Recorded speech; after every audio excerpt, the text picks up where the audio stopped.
ទេវតានិងបិសាចបានស្រឡាញ់នារីម្នាក់ក្នុងពេលតែមួយនារីម្នាក់នោះចុងក្រោយបានសម្រេចជ្រើសរើសទេវតាព្រោះតែទេវតាពោពេញដោយភាពល្អនិងពន្លឺ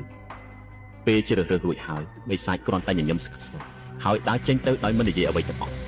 ប៉ុន្តែក្រោយមកឋានលើបានដឹងរឿងនេះទេវតាបានល្មើសច្បាប់ឋានលើដោយមានស្នេហាជាមួយមនុស្សលោកដែលលទ្ធផលនៃការល្មើសនេះមនុស្សលោកទាំងអស់ត្រូវតែរលាយទាំងអស់ហើយមានតែសម្រាប់នារីម្នាក់នោះចោលទេទើបមនុស្សលោកទាំងអស់បានរួចខ្លួនបានពេលដឹងរឿងនេះមនុស្សលោកចាប់ផ្ដើមភ័យខ្លាច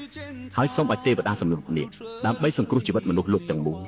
ទេវតាឈឺចាប់ខ្លាំងណាស់ប៉ុន្តែចុងក្រោយគាត់ក៏សម្រេចចិត្តជួយមនុស្សលោកទាំងអស់ហើយសម្រាប់មនុស្សដែលខ្លួនស្រឡាញ់ទាំងឈឺចាប់នារីម្នាក់នោះក៏យល់ស្របជាមួយរឿងនេះដែរព្រោះនាងមិនចង់ឲ្យមានអ្នកណាស្លាប់ដោយសារតែនាងទៀតឡើយនៅថ្ងៃដែលទេវតាត្រៀមលើកដាវសម្រាប់នាងស្រាប់តែមានសម្លេងស្រែកសុំជំនួយលាន់ឮពីឋានមនុស្សទៅពេលទេវតានិងនារីទៅដល់ពួកគេឃើញមនុស្សទាំងអស់ត្រូវបានបិសាចសម្លាប់អស់ទៅហើយពេលបិសាចឃើញពួកគេទៅដល់បិសាចគ្រាន់តែសើចហើយក៏ដើរចេញទៅបិសាចសម្លាប់មនុស្សលោកទាំងអស់ដើម្បីតែការពារមនុស្សដែលខ្លួនស្រឡាញ់ទេវតានិងបិសាចខុសគ្នាត្រង់ទេវតាអាចដើម្បីមនុស្សក្នុងលោកសម្លាប់អ្នកតែបិសាចអាចសម្លាប់មនុស្សមួយពិភពលោកដើម្បីអ្នកបើឲ្យឱកាសអ្នកខ្លាយជានារីម្នាក់នោះតើអ្នកនឹងជ្រើសរើសទេវតាឬបិសាច